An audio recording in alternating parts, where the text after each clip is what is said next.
ลูกรักนั้นควรสังวรแม้อาจารย์สอนใช่ว่าเชื่อหมดเลย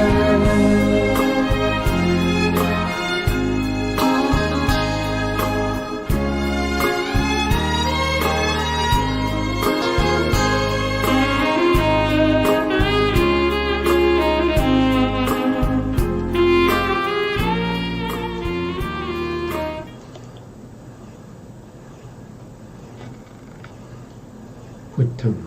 สรณังคัจฉามิธัมมังสรณังคัจฉามิสังฆังสรณังคัจฉามิ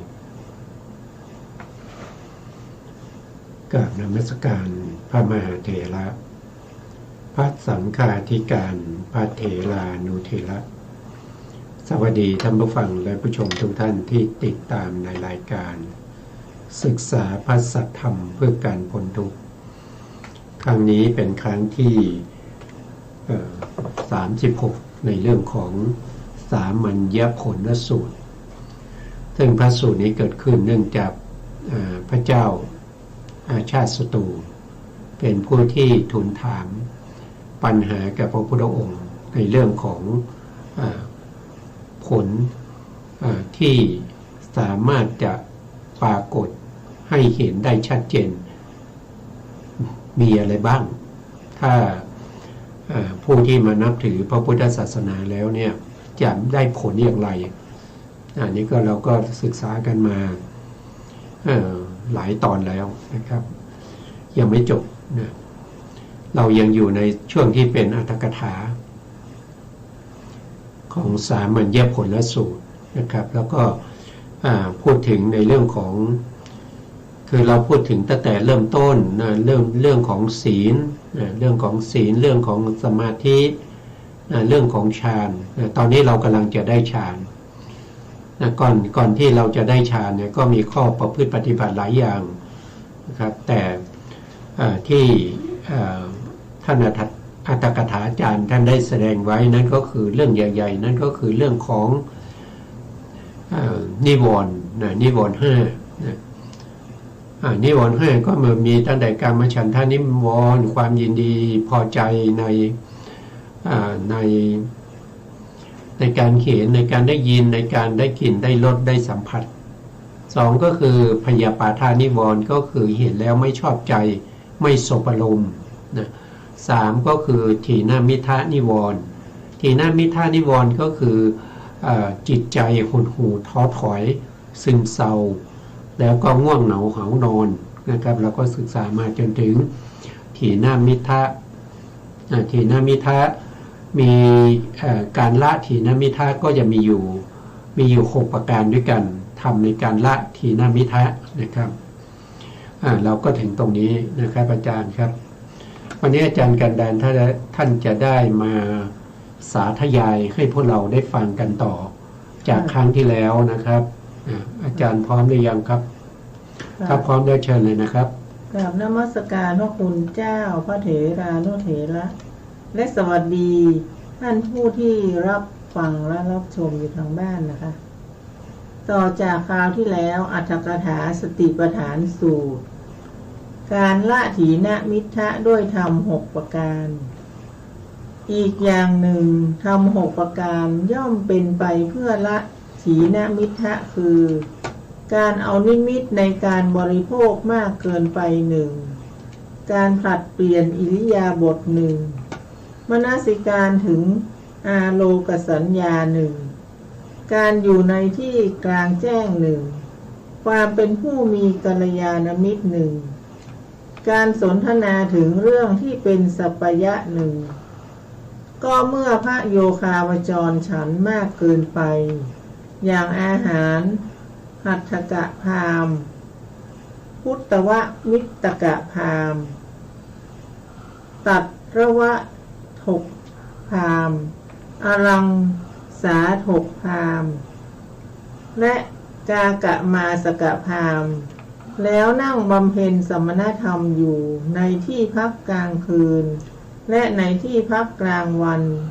ถีนมิทะย่อมมาครอบงำได้ เหมือนช้างใหญ่มาเหยียบฉะนั้นแต่สำหรับภิกษุผู้งดโอกาสที่จะฉันได้อีก 4-5 คำเสียแล้วดื่มน้ำแทนอยู่เป็นประจำถีนมิทะนั้นย่อมไม่มี เมื่อพระโยคาวจรแม้ถือเอานิมิตในการฉันมากเกินไปอย่างนี้ว่ามานี้แลเธอย่อมละถีนมิทะได้ในอิริยาบถใดพระโยคาวจรตกอยู่ใต้อำนาจถีนมิทะเมื่อเธอเปลี่ยนเป็นอิริยาบถอื่นจากอิริยาบถนั้นก็ดีมนสิการถึงแสงจันทร์แสงประทีปและแสงคบเพลิงในตอนกลางคืนและแสงพระอาทิตย์ในตอนกลางวันก็ดีอยู่ในที่กลางแจ้งก็ดีพบหากัลยาณมิตรผู้ละถีนมิทะได้แล้วเช่นกับพระมหากัสสปะเถระก็ดีถีนมิทะอันเธอย่อมละได้เธอย่อมละถีนมิทะได้แม้ด้วยการสนทนาถึงเรื่องที่เป็นสัปปายะเกี่ยวกับธุดงค์ในอิริยาบถทั้งหลายมีอิริยาบถยืนและนั่งเป็นต้นด้วยเหตุนั้นพระผู้มีพระภาคเจ้าจึงตรัสว่าทำ6 ประการย่อมเป็นไปเพื่อละถีนมิทะก็พระโยคาวจรย่อมรู้ชัดว่าถีนมิทะที่ละได้แล้วด้วยทำ6 ประการนี้จะเกิดขึ้นไม่ได้อีกต่อไปด้วยอรหัตตมรรคอุทธัจจะกุกุจจะเมื่อใจไม่สงบอุทธัจจะกุกุจจะย่อมเกิดขึ้นได้โดยการไม่ได้กระทำไว้ในใจโดยแยบคายไม่มีโยนิโสมนสิการอาการที่จิตไม่สงบชื่อว่าอาวูปัสสมะโดยอัดคำว่าอาวูปัสสมะนั้นคืออุทธัจจะกุกุจจะนั่นเองเมื่อพระโยคาวจรยังโยนิโสมนสิการให้เป็นไปในอาวูปัสสมะนั้นมากครั้งเข้าอุทธัจจะกุกุจจะย่อมเกิดขึ้นด้วยเหตุนั้นพระผู้มีพระภาคเจ้าจึงตรัสว่ามีอยู่ภิกษุทั้งหลายความไม่สงบใจการกระทำให้มากซึ่งอโยนิโสมนสิการในความไม่สงบใจนั้นนี้เป็นอาหารหรือปัจจัยเพื่อให้อุทธัจจะกุกุจจะที่ยังไม่เกิดขึ้นบ้างเมื่อความไพบูลย์ยิ่งขึ้นไปแห่งอุทธัจจะกุกุจจะที่เกิดขึ้นแล้วบ้างก็การละอุทธัจจะกุกุจจะนั้นมิได้ด้วยโยนิโสมนสิการในเพราะจิตสงบกล่าวคือสมาธิด้วยเหตุนั้นพระผู้มีพระภาคเจ้าจึงตรัสว่ามีอยู่ภิกษุทั้งหลายความสงบใจการกระทำให้มากซึ่งโยนิโสมนสิการในความสงบใจนั้นนี้เป็นอาหารหรือปัจจัยเพื่อไม่ให้อุทธัจจะกุกุจจะที่ยังไม่เกิดขึ้นบ้างเพื่อละอุทธัจจะกุกุจจะที่เกิดขึ้นแล้วบ้างครับอันนี้อาจารย์ท่านก็ได้สาธยายไปถึงนิวรณ์ถ้าว่าตรงนี้ก็มีนิวรณ์อยู่4 ตัวด้วยกันแต่นิวรณ์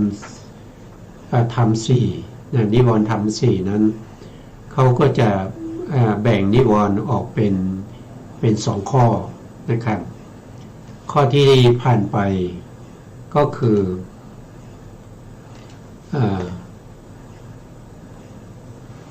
ถีนมิทานิวรณ์นะครับถีนมิทานิวรณ์เนี่ยเป็นธรรม2นะก็คือถีนะ1แล้วก็มิทาอีก1นะ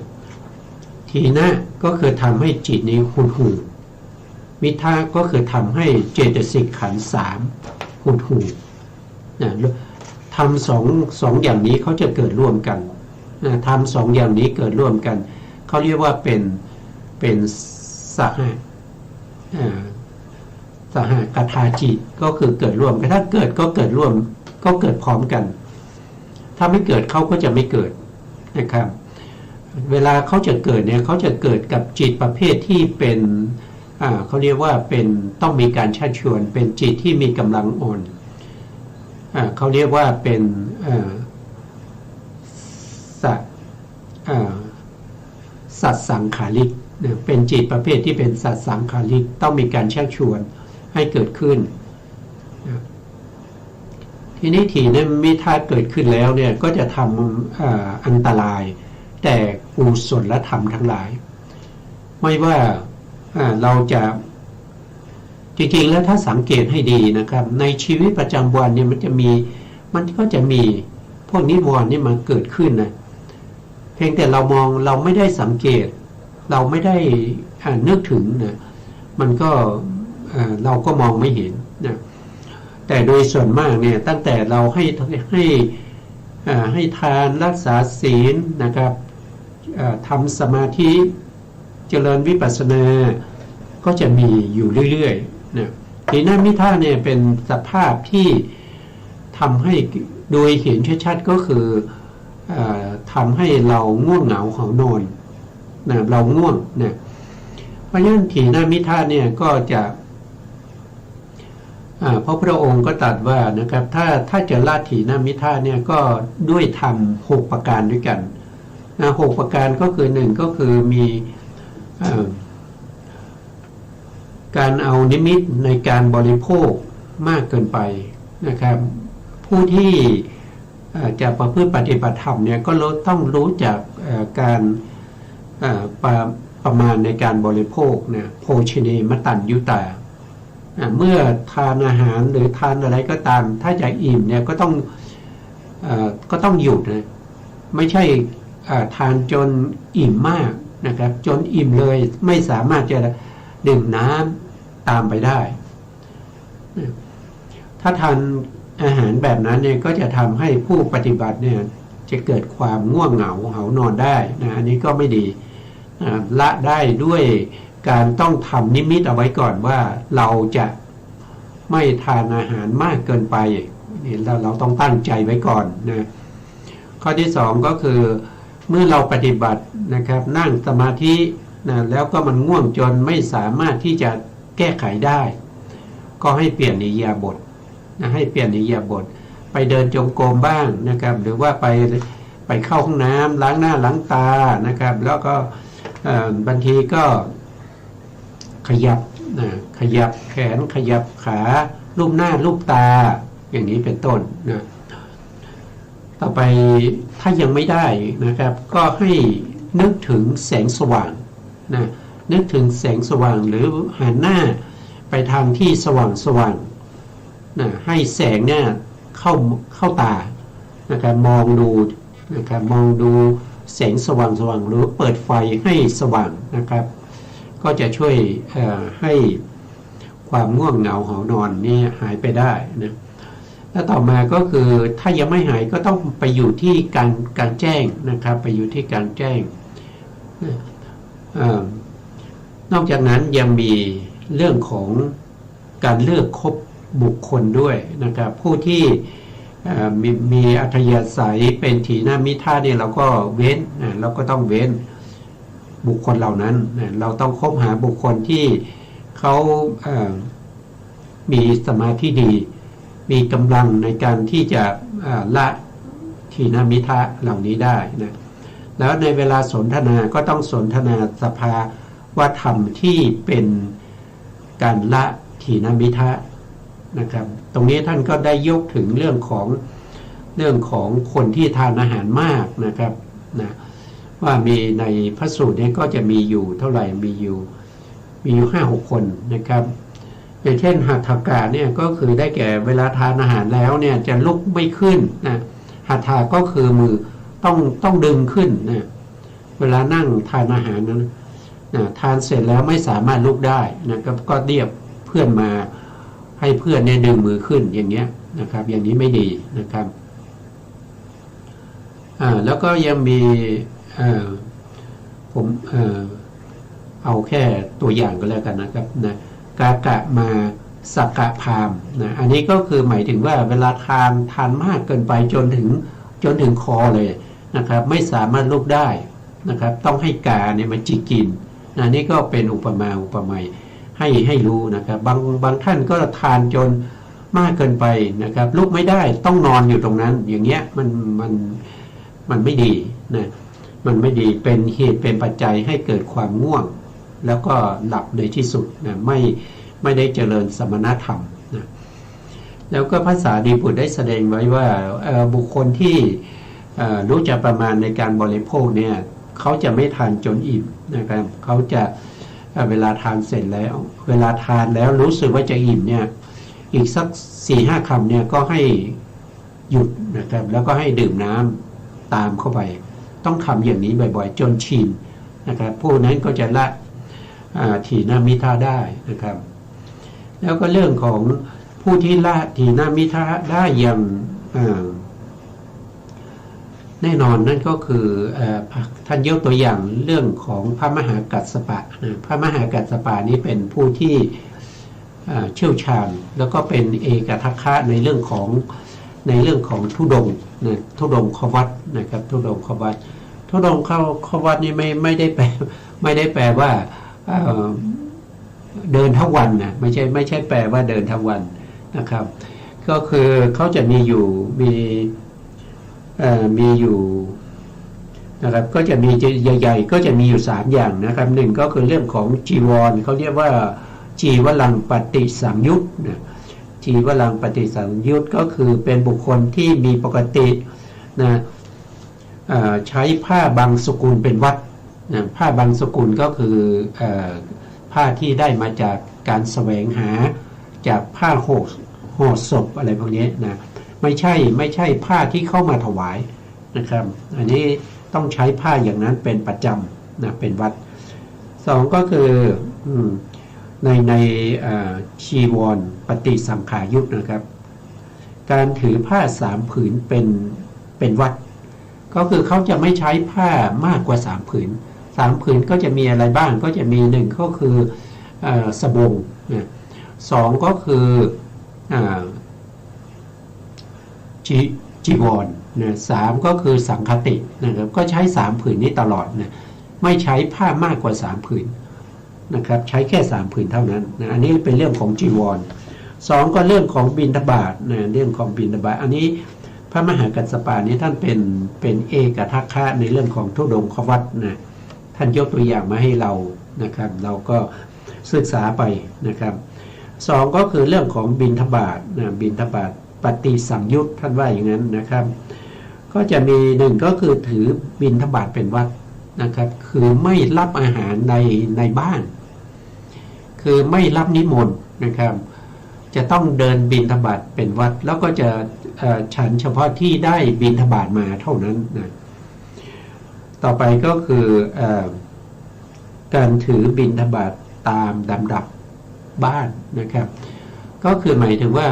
เขาจะไม่ข้ามนะอย่างเช่นหลังที่1แล้วก็ต่อไปหลังที่2ที่ติดกันไปอย่างเงี้ยนะครับถ้าเขาไม่ใส่บาตรก็ผ่านไปนะครับจะไม่มีการเดินไปแล้วก็รับเฉพาะบ้านนี้นะอาหารอร่อยนะครับแล้วบ้านต่อไปเนี่ยอาหาร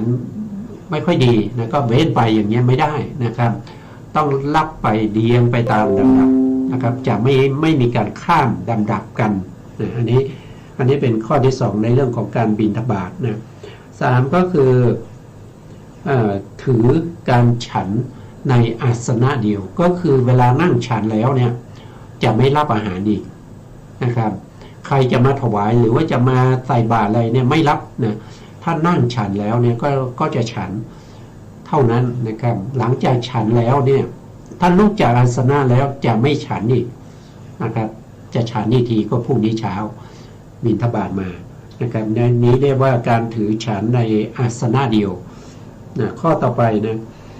ก็คือการถือฉันในบาตรเป็นวัดนะครับก็คือฉันในบาตรเนี่ยนะครับอาหารอะไรก็ใส่ลงไปในบาตรแล้วก็ฉันนะ ไม่มีภาชนะที่สองที่สามนะครับ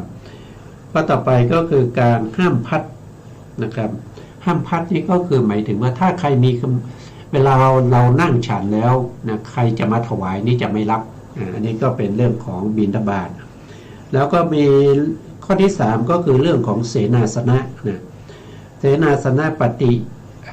ฏิสังยุตนะก็มีการถือการอยู่ป่าเป็นวัดอยู่ป่าเป็นวัดจะไม่อยู่ในชายคานะครับต้องไปอยู่ในป่านะสองก็คือถือการอยู่โคนไม้นะอยู่โคนไม้เป็นวัดนะสามก็คืออยู่กลางแจ้งเป็นวัดสี่ก็คือการอยู่ป่าช้าเป็นวัดนะต่อไปก็จะอยู่เสนาสนะที่เขาจัดให้เท่านั้นนะเขาให้อะไรก็จะอยู่อย่างนั้นจะดีไม่ดีก็จะต้องอยู่อย่างนั้นนะครับไม่มีการบอกว่าขอย้ายไปอยู่กุฏิหลังนั้นได้ไหมขอย้ายไปอยู่กุฏิหลังนี้ได้ไหมในอย่างนี้จะไม่มีนะครับข้อสุดท้ายก็คือการถือการนั่งนะถือการนั่งเป็นวัดนะครับเว้นจากอิริยาบถสามนะครับคือหมายความว่าถ้าเราสมาทานนั่งเนี่ยก็จะนั่งตลอดไม่มีการนอนไม่มีอะไรพวกนี้นะอันนี้นะถ้าถือยืนก็จะยืนตลอดนะครับก็จะยืนตลอดนะครับจะไม่มีการนอนการนั่งอย่างเงี้ยนะครับก็อันนี้ก็ต้องเป็นบุคคลที่เขามีศรัทธาจริงๆนะถึงจะทำได้การทำแบบนี้เนี่ยก็สามารถที่จะละถีนมิทะได้นะครับอันนี้ก็เป็นเรื่องของการละถีนมิทะนะต่อมาท่านอาจารย์ท่านได้สาธยายผ่านไปแล้วเรื่องของอุทธัจจะโกกุจจะนะอุทธัจจะโกกุจจะนี่ก็เป็นธรรมสองข้อธรรมด้วยกันนะครับแต่ท่านนำมารวมเป็นข้อธรรมเดียวนะครับอุทธัจจะนี่หมายความว่าฟุ้งซ่านนะโกกุจจะนี่หมายความว่ารำคาญใจนะรำคาญใจเนี่ยก็จะไม่ใช่รำคาญใจอย่างเช่นรำคาญใจเพื่อนอย่างนี้ไม่ใช่ก็คือรำคาญใจในสภาพที่เป็นกุศลที่ยังไม่ได้ทำนะก็คือกุศลธรรมที่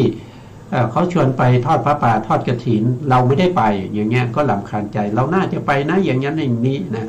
กุศลที่ยังไม่ได้ทำและอีกอันหนึ่งก็รำคาญใจในกุศลในอกุศลที่ทำไปแล้วเราไม่น่าเลยเราไม่ได้ไปยิงนกเลยเราไม่น่าไปตกปลาเลยอย่างเงี้ยเกิดความรำคาญใจตรงนี้เราเรียกว่าเป็นกุกุจจะนะครับก็เป็นธรรมสองข้อด้วยกันมารวมกันอยู่ในนิวรณ์เป็นข้อเดียวนะครับก็คืออุทธัจจะกุกุจจะอุทธัจจะก็คือฟุ้งซ่านนะครับฟุ้งซ่านไปเรื่องนู้นเรื่องนี้นะครับฟุ้งซ่านไปคิดได้หลายๆเรื่องในขณะเดียวกันนะแต่ละเรื่องก็ไม่จบ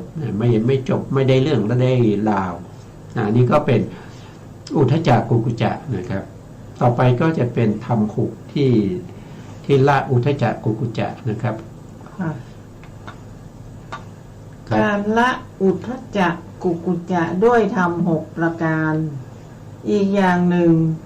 ทำทั้ง6อย่างย่อมเป็นไปเพื่อละอุทธัจจะกุกุจจะคือความเป็นพหูสูตรหนึ่งความเป็นผู้สอบถามหนึ่งความเป็นผู้รู้ปกติในพระวินัยหนึ่งการคบหาคนเจริญแล้วหนึ่งความเป็นผู้มีกัลยาณมิตรหนึ่งการกล่าวถ้อยคำที่เป็นสัพพยะหนึ่งอธิบายว่าแม้เธอเรียนนิกายหนึ่งบ้าง2นิกายบ้าง3นิกายบ้าง4นิกายบ้าง5นิกายบ้างทั้งโดยพระบาลีทั้งโดยอรรถกถาย่อมละอุทธัจจะกุกุจจะได้เธอผู้มากไปด้วยการสอบถามซึ่งเป็นกัปปิยะและอกัปปิยะก็ดีผู้รู้ความเป็นปกติในวินัยบัญญัติเพราะความเป็นผู้ไปในอำนาจวินัยที่ตนช่ำชองแล้วก็ดีเข้าไปหาท่านผู้เจริญคือพระเถระผู้ใหญ่ก็ดีคบหาสมาคมกับกัลยาณมิตรผู้ทรงวินัย เช่นพระอุบาลีพระเถระก็ดี ย่อมละอุทธัจจะกุกุจจะได้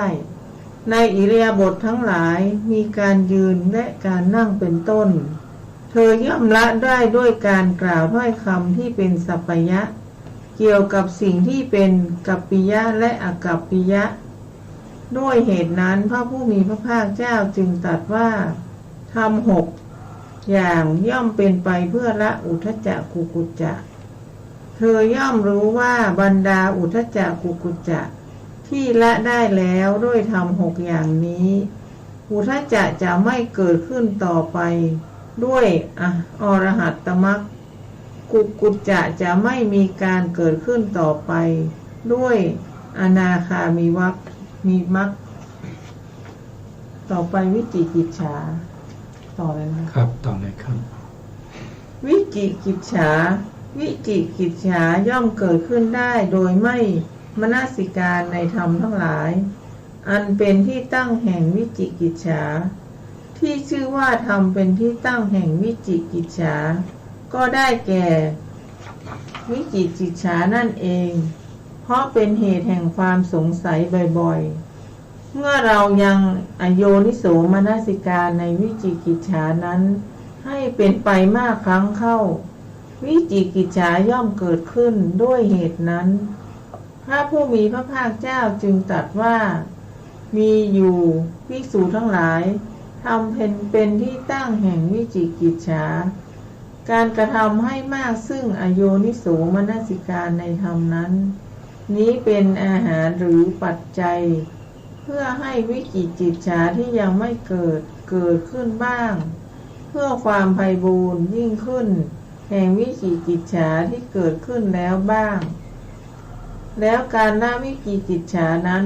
ย่อมมีได้ด้วยโยนิโสมนสิการในธรรมทั้งหลายมีกุศลเป็นต้นด้วยเหตุนั้นพระผู้มีพระภาคเจ้าจึงตรัสว่ามีอยู่ภิกษุทั้งหลายธรรมที่เป็นกุศลและอกุศลธรรมที่มีโทษและไม่มีโทษธรรมที่ควรส่องเสพและไม่ควรส่องเสพธรรมที่เลวและประณีตธรรมที่มีส่วนคล้ายกับธรรมดำและธรรมขาวการกระทำที่มากขึ้นซึ่งโยนิโสมนสิการในธรรมทั้งหลายเหล่านั้นนี้ไม่เป็นอาหารหรือปัจจัยเพื่อให้วิจิกิจฉาที่ยังไม่เกิดขึ้นบ้างเพื่อความไพบูรย์ยิ่งขึ้นแห่งวิจิกิจฉาที่เกิดขึ้นบ้างแล้วครับเราก็ไปดูการละอุทธัจจะกุกุจจะการละอุทธัจจะกุกุจจะก็มีธรรม6ประการด้วยกันหนึ่งก็คือจะต้องมีการศึกษาเล่าเรียนในพระธรรมคำสั่งสอนของพระพุทธเจ้าให้เกิดความรู้ความเข้าใจการเล่าเรียนจะต้องจำได้นะครับต้องจำได้ด้วยนะเขาเรียกว่าเป็นพหูสูตรจำในเรื่องของพระวินัยได้จำในเรื่องของพระสูตรต่างๆหรือว่าจำในข้อธรรม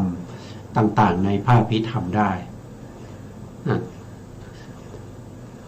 ก็จะเรียกว่าเป็นผู้ที่มีความรู้ความเข้าใจก็จะสามารถที่จะ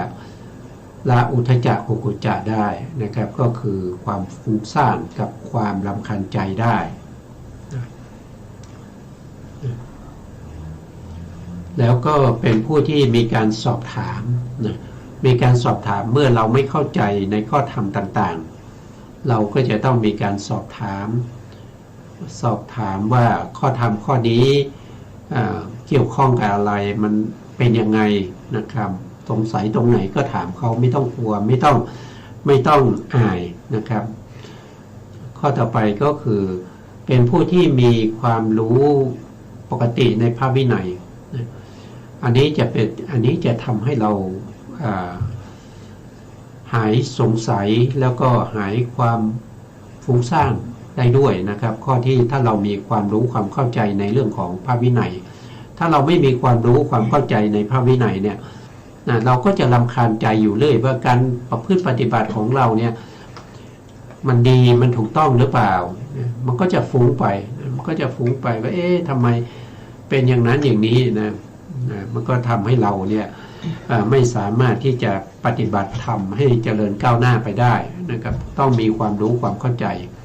นะถ้าทั้งหมดนี้มันจะเกิดจากการเรียนนะ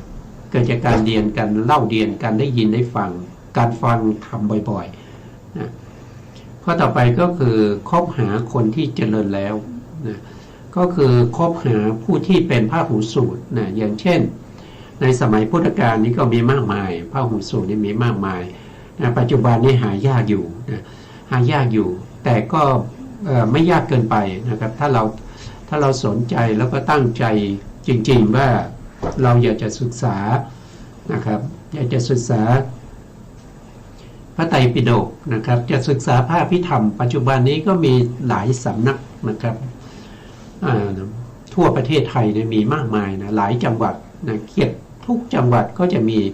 การเปิดสอนพระอภิธรรมนะเปิดสอนพระอภิธรรมนะอย่างเชียงใหม่นี่ก็มีหลายที่นะอย่างเช่นมีวัดเมืองมางอย่างเงี้ยวัดเมืองมางก็เปิดสอนพระอภิธรรมนะวัดลำเปิงนะวัดลำเปิงก็เปิดสอนพระอภิธรรมวัดพระธาตุสีจอมทองก็เปิดสอนนะครับแล้วก็มีวัดโสภณารามแม่ริมนะแล้วก็ยังมีวัดไซมูลพม่านะครับอยู่ในคูเมืองด้านในนะแล้วก็ยังมีวัดพันอ้นวัดพันอ้นวัดปั้นปิ่นปั้นปิ่นก็จะเปิดสอนพระอภิธรรมอยู่นะครับหรือว่าใครสนใจที่จะศึกษา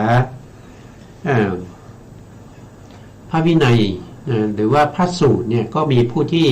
มีความรู้ความเข้าใจอยู่นะครับถ้าสนใจก็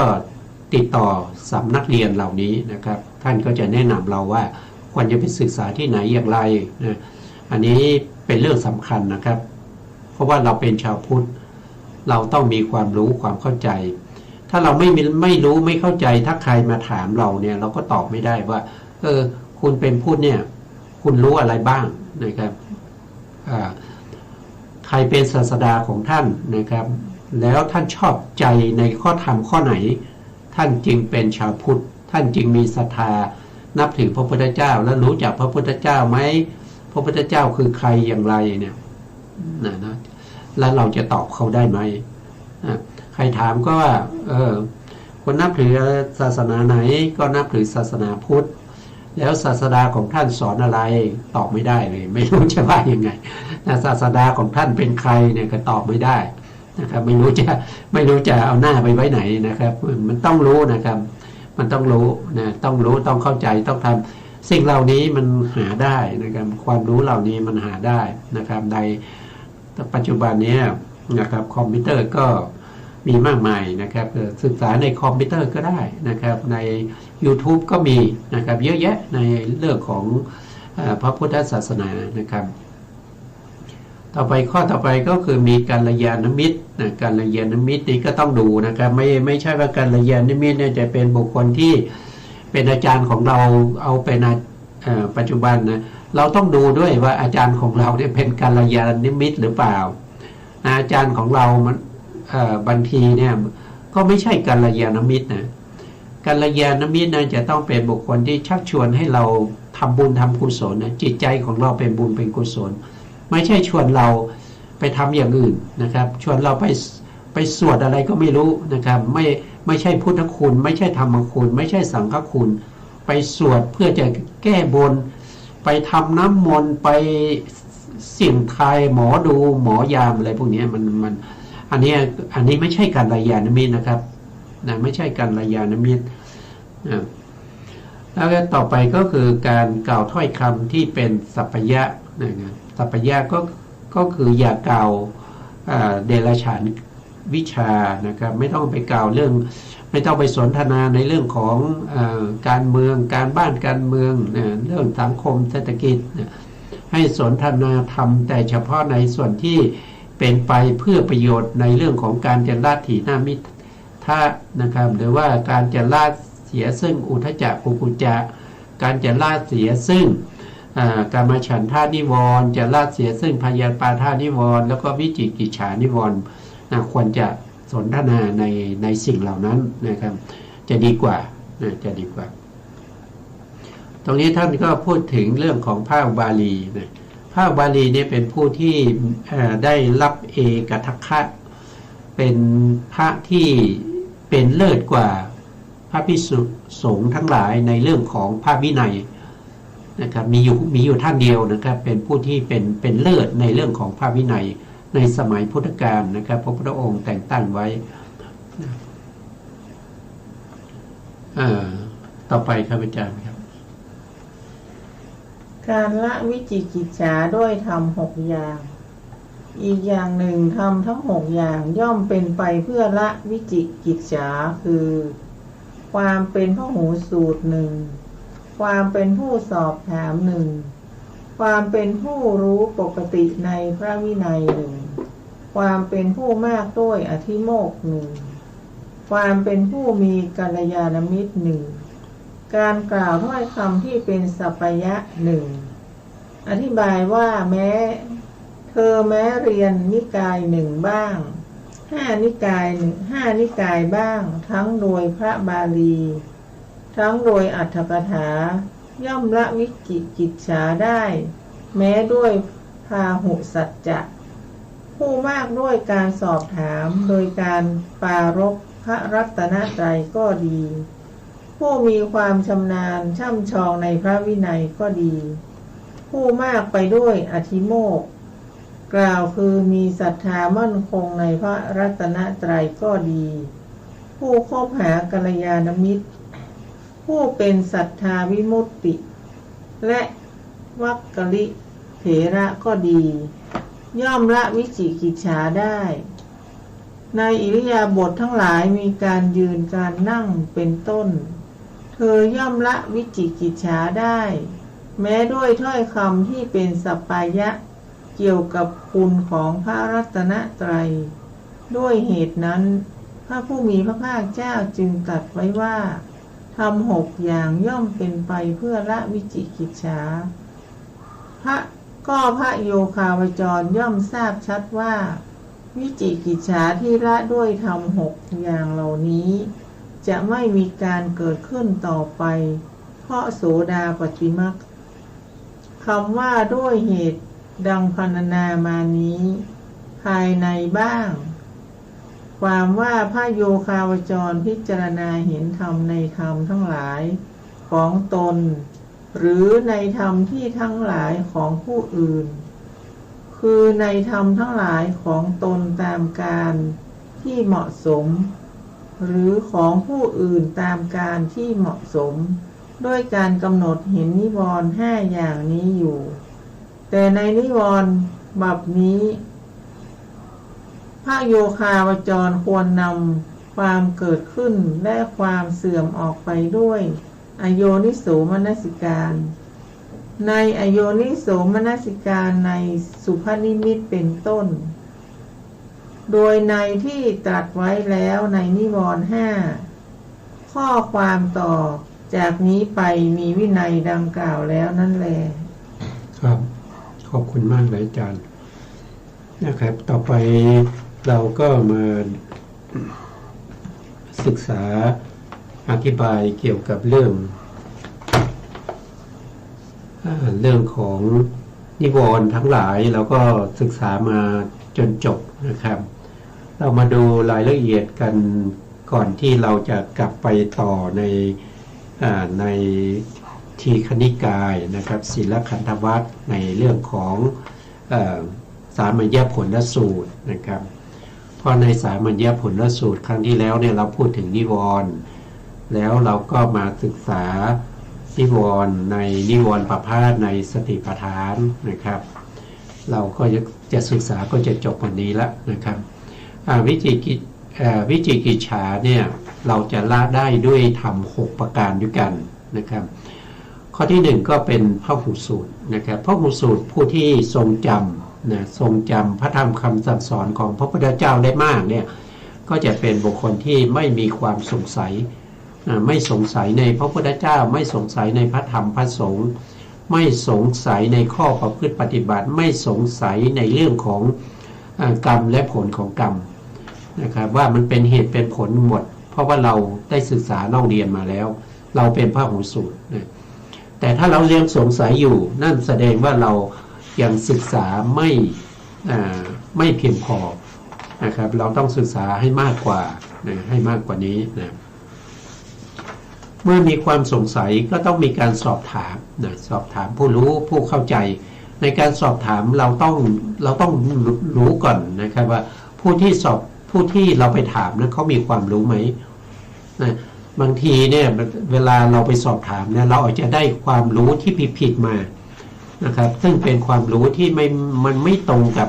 พระไตรปิฎกมันไม่ตรงกับอรรถกถาแต่มันเป็นความรู้เฉพาะตัวนะของเขาซึ่ง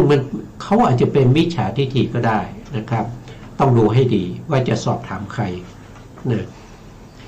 ต่อมาก็คือความเป็นผู้รู้ปกติในเรื่องของพระวินัยนะพระวินัยนี่ก็สำคัญนะครับเพราะพระวินัยนี่จะเป็นข้อประพฤติปฏิบัติของพระภิกษุนะครับตั้งแต่ตื่นนอนจนถึงหลับนะครับอะไรควรทำบ้างอะไรไม่ควรทำบ้างมันมีทั้งที่เราเรียกว่าเป็นจารีตศีลคือข้อปฏิบัติที่พระพุทธองค์บัญญัติไว้ให้พวกเราต้องปฏิบัติแล้วก็มีข้อที่ทรงห้ามไว้ไม่ให้เราทำนั่นก็คือวารีตศีลเราต้องเข้าใจในเรื่องของจารีตศีลวารีตศีลเราก็ต้องรู้ว่าอะไรเป็นศีลนะครับเจตนาเป็นศีลเจตสิกเป็นศีลสังวรเป็นศีลอะไรพวกนี้เราต้องศึกษาให้ดีนะครับถ้าเราไม่เข้าใจก็ต้องสอบถามผู้ที่เขาเป็นพระวินัยธรคือเป็นผู้ที่มีความรู้ความเข้าใจในเรื่องของพระวินัยอย่าไปตัดสินเองนะครับอย่าไปตัดสินเองอย่าไปถามคนที่เขาไม่มีความรู้นะครับเพราะว่าเราไปถามเนี่ยเขาอาจจะไม่รู้แต่เขาก็กลัวเสียหน้าเขาก็จะตอบนะเขาก็จะตอบให้เราแล้วเราจำไปเนี่ยมันจะทำให้เราเนี่ยเป็นผู้ทุศีลเป็นผู้ที่มีศีลไม่บริสุทธิ์ไม่ศีลเราจะไม่ผ่องแผ้วการที่เราจะทำสมาธิหรือวิปัสสนาก็จะไม่ก้าวหน้าต่อไปนะแล้วก็เป็นผู้ที่มีอาธิโมกข์อาธิโมกข์ในที่นี้คือหมายถึงว่าเป็นผู้ที่มีความรู้ความเข้าใจสามารถที่จะตัดสินใจได้อาธิโมกข์นี้คือการตัดสินนะตัดสินว่าถูกหรือผิดนะถ้าเรามีอาธิโมกข์นะครับเราจะไม่ลังเลสงสัยนะเราจะไม่มีการลังเลสงสัยเราจะเชื่อสิ่งที่ควรเชื่อแล้วเราจะไม่เชื่อสิ่งที่ไม่ควรเชื่อแต่สิ่งที่ควรเชื่อหรือไม่ควรเชื่อนั่นก็มาจากการศึกษาเล่าเรียนการได้ฟังธรรมการสอบถามอะไรพวกนี้นะครับอยู่ๆเราจะมีไม่ได้นะเราจะมีไม่ได้เราต้องมีการศึกษาเล่าเรียนเราถึงจะมีอาธิโมกข์ถึงจะตัดสินได้ว่าธรรมนี้ควรเป็นอย่างนี้ธรรมนี้ไม่ควรจะเป็นอย่างนี้ธรรมนี้เป็นธรรมขาวธรรมนี้เราทำไปแล้วจะเจริญก้าวหน้าธรรมนี้เราทำไปแล้วมันจะเสื่อมถอยธรรมนี้เราทำไปแล้วเนี่ยมันจะทำให้เราเนี่ยย่ำต๊อกอยู่ที่เดิมไม่ก้าวหน้าแล้วก็ไม่ถอยหลังธรรมนี้ทำไปเพื่อความเจริญยิ่งขึ้นไปเพื่อให้ได้มรรคได้ผล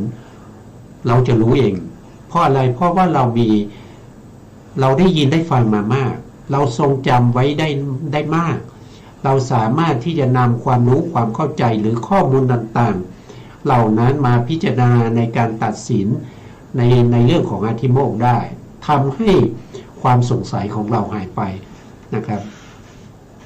ข้อต่อไปก็เช่นเดียวกันก็มีกัลยาณมิตรนะจะต้องเป็นผู้ที่มีกัลยาณมิตรนะถ้ากัลยาณมิตรของเราเนี่ยเป็นผู้ที่เป็นพหูสูตรยิ่งดีนะครับเป็นผู้ที่แนะนำเราได้นะครับชี้แนะให้เราเดินไปในทางที่เป็นกุศลนะไม่ได้เป็นผู้ที่ชักชวนให้เราไปทำสิ่งที่ไม่ดีนะครับไปทำเทียนนะครับสะเดาะเคราะห์นะครับไปทำน้ำมนต์นะครับไปดูดวงอย่างเงี้ยมันเหล่านี้ไม่ใช่กัลยาณมิตรนะครับ การกล่าวถ้อยคำที่เป็นสัพยะนะครับก็ทั้งที่เราจะพูดนะครับแล้วก็ผู้ที่สนทนาก็ดูว่าเขาสนทนาเขาพูดในเรื่องของเดรัจฉานวิชาหรือเปล่านะหรือว่าเขาพูดในสภาวะที่เป็นอาจเป็นธรรมนะครับหรือก็อาจเป็นธรรมนั้นเป็นอัตโนมัติของเขาหรือว่าเขานำมาจากพระสูตรไหนข้อธรรมไหนนะทั้งหมดทั้งมวลเนี่ยมันอยู่ที่เรามีความรู้ไหมเรามีข้อมูลหรือเปล่านะครับถ้าเราไม่มีข้อมูลเราไม่มีความรู้เราก็ไม่สามารถที่จะตัดสินใจได้นะครับว่าเราควรจะคบใครนะครับแล้วก็ถ้อยคำของเขาเนี่ยเป็นสัพยะนะในการที่เราฟังไหมนะเนี่ยพวกนี้ก็เป็นอย่างนี้นะครับผู้ที่ท่านก็ยกตัวอย่างเช่นผู้ที่มีอาธิโมกข์มีศรัทธานะครับศรัทธาจนถึงศรัทธาวิมุตติก็คือเป็นผู้บรรลุด้วยความศรัทธานะครับบรรลุด้วยความศรัทธาเนี่ยท่านยกตัวอย่างพระวักกลิกพระวักกลิเนี่ยเป็นบุคคลที่มีศรัทธาในพระพุทธเจ้านะครับคือเขามีศรัทธาในตอนแรกเนี่ยเขาศรัทธาในรูปนะศรัทธาในรูปเพราะว่าคนเราจะศรัทธาได้เนี่ยบางคนก็จะศรัทธาเมื่อได้เห็นรูปนะเห็นรูปร่างสันฐานแล้วก็ศรัทธาบางคนก็ไม่ได้ศรัทธารูปร่างสันฐานแต่ศรัทธาในเรื่องของเสียงเพราะเสียงไพเราะนะบางคนก็ศรัทธาในเรื่องของการได้เห็นว่าบุคคลนี้เป็นบุคคลที่สมถะนะสมถะหรือเป็นบุคคลที่ใช้อัฏฐบริขารที่เศร้าหมองนะครับหรือ4เนี่ยเป็นบุคคลที่ศรัทธาด้วยพระธรรมนะครับศรัทธาในคำพูดที่อิงธรรมนะก็แต่พระวักกลิกเนี่ยตอนแรกเนี่ยเขาศรัทธาในเรื่องของการได้เห็นก็คือศรัทธาในรูปร่างศรัทธาในพระมหาเขาเรียกว่ามหาปุริลักษณะ32ประการแล้วก็อนุพยัญชนะอีก80เขามีความศรัทธาแต่เขาไม่ได้ศรัทธาในเรื่องของการที่จะสนใจในเรื่องของพระธรรมนะไม่สนใจในเรื่องของพระธรรมไม่สนใจในเรื่องของการที่จะฟังธรรมแต่สนใจในการดูอย่างเดียวนะครับจนพระพุทธองค์รอจนเขามีศรัทธาแก่กล้านะครับเขามีอินทรีย์พร้อมแล้วเนี่ยพระพุทธองค์ก็เลยไล่นะครับว่าพระวักกลิกนะเพื่อประโยชน์อะไร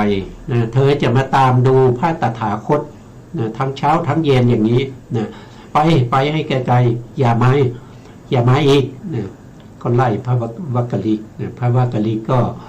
เกิดความน้อยใจนะครับว่าต่อไปนี้เราจะไม่ได้เห็นพระพุทธเจ้าอีกแล้วนะครับต่อไปนี้เราจะไม่ได้ตามดูพระพุทธองค์อีกแล้วพระพุทธองค์ไล่เรานะครับก็เลยคิดที่จะปลงชีวิตนะครับพระพุทธองค์ก็เห็นอย่างนั้นนะครับพระวักกลิกก็จะไปโดดภูเขาพระพุทธองค์ก็ไปโปรดตอนที่กำลังจะโดดภูเขานะครับก็ไปแสดงธรรมให้ฟังนะถึงเธอจะตามดูเรานะครับตลอดกลับนะครับเธอก็ไม่ได้อะไรนะครับผู้ที่จะเห็นเราก็คือผู้ที่เห็นธรรมผู้ที่เห็นธรรมก็เห็นเรานะครับถ้าใครไม่เห็นธรรมนี้ก็จะไม่เห็นพระพุทธเจ้านะครับนั่นก็ทำให้พระวักกลิกเนี่ยเข้าใจนะครับว่าพระธรรมเนี่ยคือสิ่งที่สำคัญเป็นสิ่งที่สำคัญที่จะทำให้เราได้คุณธรรมนะครับเราจะได้เป็นผู้ที่มีความรู้ความเข้าใจได้ยึดเอาความรู้ความเข้าใจเหล่านั้นมาเป็นข้อปฏิบัติเมื่อปฏิบัติตรงตามที่พระพุทธองค์สั่งสอนก็สามารถเป็นผู้ที่พ้นจากวัฏสงสารนะครับก็ท่านก็ได้ตรัสรู้เป็นพระอรหันต์นะครับเริ่มต้นมาตั้งแต่ศรัทธาก็เรียกว่าเป็นศรัทธาวิมุตติอันนี้ก็เป็นเรื่องของพระวักกลิกนะครับอันนี้เราก็ต่อไปเราก็จะกลับไปในทีฆนิกายศีลขันธวรรคนะครับในพระสูตรที่ชื่อว่าสามัญญผลละสูตรนะครับครั้งที่แล้วเราผ่านมาตั้ง2 ตอนแล้วนะครับขออาจารย์กลับไปที่เดิมเลยนะครับตรงไหนนะการละนิวรณ์ ต่อ จากคราวที่แล้วนะคะ ครับ การละนิวรณ์เหมือนอย่างบุรุษมีกำลังถือเอาทรัพย์ที่มีอยู่ในมือ เตรียมอาวุธพร้อมมีบริวารเดินทางกันดารพวกโจรเห็นเขาแต่ไกลพึงหนีไป เขาข้ามพ้นทางกันดารนั้นได้โดยสวัสดี ถึงแดนเกษมมีความร่าเริงยินดีฉันใด ภิกษุก็ฉันนั้นเหมือนกันคิดว่า ชื่อว่าวิจิกิจฉานี้ทำความพินาศจึงเจริญธรรม6 ประการ ย่อมละวิจิกิจฉาได้ เธอละวิจิกิจฉาได้อย่างนี้แล้ว ข้ามกันดารแห่งทุจริตได้บรรลุพระอมตะมหานิพพานอันเป็นภูมิที่เกษมสำราญอย่างยิ่ง เหมือนบุรุษผู้มีกำลังเตรียมอาวุธพร้อมมีบริวารมีความปลอดภัย เห็นพวกโจรไม่ต่างจากหญ้าออกไปถึงภูมิอันเป็นที่ปลอดภัยโดยความสวัสดี เพราะฉะนั้นพระผู้มีพระภาคเจ้าจึงตรัสการละวิจิกิจฉาไว้เหมือนภูมิอันเป็นแดนเกษมคำว่าย่อมเกิดปราโมทย์ได้แก่เกิดอาการยินดีในคำว่าเมื่อปราโมทย์แล้วย่อมเกิดปิติความว่าปิติเกิดท่วมทั่วสรีระของผู้ที่ยินดีในข้อว่าเมื่อมีปิติในใจกายย่อมสงบปิติมนัสสกายโยปัสสัมภติความว่านามกายของบุคคลผู้มีจิตสัมปยุตด้วยปิติย่อมสงบคือปราศจากความกังวลกวายคำว่าได้เสวยสุขสุขขังเวเทติความว่าย่อมเสวยสุขทั้งทางกายทางใจคำว่าจิตตั้งมั่นจิตตังสมาธิยติจิตของผู้ที่มีสุขด้วยเนกขัมมสุขนี้ย่อมตั้งมั่นด้วยอำนาจอุปจารณญาณบ้างอุปจารฌานบ้างด้วยอำนาจอัปปนาฌานบ้างต่อไหมคะ ครับ ปฐมญาณปฐมฌาน ขึ้นปฐมฌานก็เป็นฌานที่1เลยนะเอาแค่นี้ก่อนก็ได้ครับอาจารย์ครับ พอดีเวลาก็จะหมดเหมือนกันนะครับครับในคือพระสูตรนี้เป็นพระสูตรที่เป็นหลักในการที่เราศึกษาอยู่นะครับเรื่องของสามัญญผลสูตรก็คือศึกษามาตั้งแต่ในเรื่องของการรักษาศีลนะครับเรื่องของจุลศีลมัชฌิมศีลแล้วก็มหาศีลแล้วก็มาต่อในเรื่องของการที่เราจะทำสมาธินะครับในการที่เราจะเจริญสมาธิไม่ว่าจะเป็นกศีลนะครับไม่ว่าจะเป็นอสุภะหรือว่าอนุสติอะไรพวกนี้นะครับจนมาถึงเรื่องของการละนิวรณ์ทั้งหลายนะครับเราก็ศึกษามานะครับตอนนี้เราก็จะได้ปฐมฌานแล้วนะครับตรงนี้ท่านก็พูดถึงธรรมที่ท่านบอกในเรื่องของการเจริญธรรม6 ประการเพื่อจะละนิวรณ์ทั้งหลายนะครับที่เราศึกษามาในมัชฌิมนิกายเล่มที่17นะเล่มที่17มัชฌิมนิกายอยู่ในสติปัฏฐานสูตรอยู่ในนิวรณ์ปภะนะธรรมานุปัสสนานิวรณ์ปภะนะผู้ที่สนใจก็ไปศึกษาเพิ่มเติมได้ในพระสูตรที่ผมได้กล่าวเอ่ยมานะครับทั้งหมดทั้งมวลเนี่ยนะศึกษาไปก็เพื่อที่ให้พวกเราได้เข้าใจนะครับได้เข้าใจว่าพระพุทธองค์สอนอะไรนะครับสอนอะไรสอนไปเพื่ออะไรนะตามที่พระเจ้าชาติศัตรูท่านได้ทูลถามว่าการที่เข้ามาบวชในพระพุทธศาสนาแล้วเนี่ยจะได้ผลอะไรนะครับผลนั้นจะเห็นได้ในภพปัจจุบันไหมนะครับในภพปัจจุบันนี้จะเห็นหรือเปล่านะ